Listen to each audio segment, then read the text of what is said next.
జగన్మోహన్ రెడ్డి ప్రభుత్వంలో గనుల శాఖ డైరెక్టర్గా బీజీ వెంకటరెడ్డి అనే ఆయన్ని డెప్యుటేషన్ మీద తెచ్చిపెట్టుకున్నారు. కూటమి ప్రభుత్వం ఆయన్ని ఈ మధ్యకాలంలో అరెస్ట్ చేసింది. మంగళవారం అంటే నిన్న ఏసీబీ వాళ్ళు ఆయన ప్రశ్నించడానికి కస్టడీ కూడా కోరారు. ఏసీబీ కోర్టు కూడా 3 రోజుల పాటు కస్టడీకి అనుమతించింది. అయితే ఇటువంటిదే జగన్ ప్రభుత్వంలో పెద్ద ఎత్తున అక్రమాలు అవినీతి జరిగాయని చెప్పి ఆరోపణలు మరొక డిపార్ట్మెంట్లో ఉన్నాయి. అది ఎక్సైజ్ డిపార్ట్మెంట్, లిక్కర్ అమ్మకాలు. అందులో భాగమే బీవరేజెస్ కార్పొరేషన్. ఆ బీవరేజెస్ కార్పొరేషన్ మీద కూడా ఏపీసీఐడి వాళ్ళు కేసు నమోదు చేశారు. ఆ కార్పొరేషన్ ఎండి దొంతిరెడ్డి వాసుదేవరెడ్డి మీద కూడా కేసు నమోదైంది.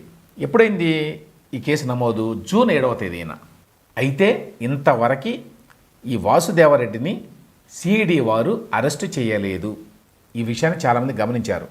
మధ్యలో ఆగస్టులో ఒకసారి ఈ వాసుదేవరెడ్డి గారిని హైదరాబాద్ నుంచి అక్కడి నుంచి అరెస్ట్ చేసి తీసుకెళ్లారు అని చెప్పి వార్తలు వచ్చినాయి.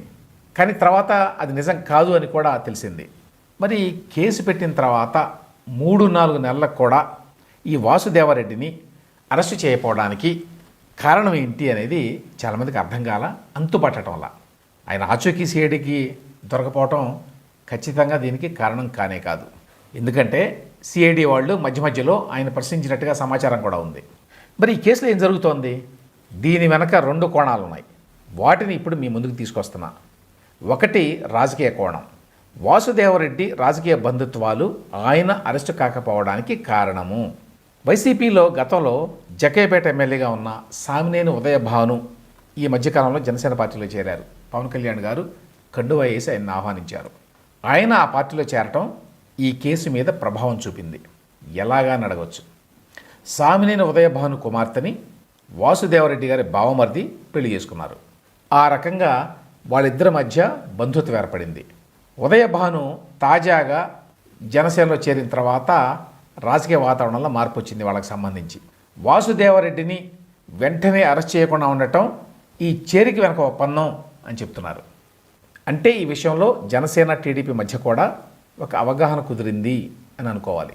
రెండో కోణం విచారణకు సంబంధించింది. ఈ కేసులో జగన్ హయాంలో లిక్కర్లో పెద్ద ఎత్తున అవినీతి జరిగింది అని చెప్పడంలో ఎటువంటి సందేహం లేదు. దాదాపు 1,00,000 కోట్ల రూపాయల క్యాష్ ట్రాన్సాక్షన్ జరిగినాయి ఈ లిక్కర్ బిజినెస్లో. ఈ క్యాష్ ట్రాన్సాక్షన్స్ మూలంగా ఈ లిక్కర్ స్కామ్ లోతుపాతలను తెలుసుకోవడం సిఐడి వారికి చాలా కష్టంగా మారిందట. వాసుదేవరెడ్డి ఈ విచారణకు సహకరిస్తే కానీ మొత్తంగా ఎక్సైజ్ శాఖలో ఎంత పెద్ద ఎత్తున అవినీతి జరిగిందో కనిపెట్టలేరట.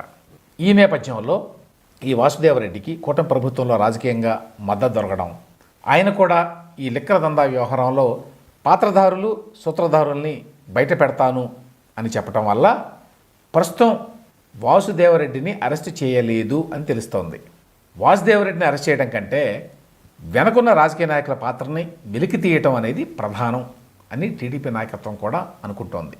అందువల్లనే వాసుదేవరెడ్డి పట్ల ప్రభుత్వం కూడా ఉదారంగా ఉంది అని చెప్తున్నారు అరెస్ట్ చేయకుండా.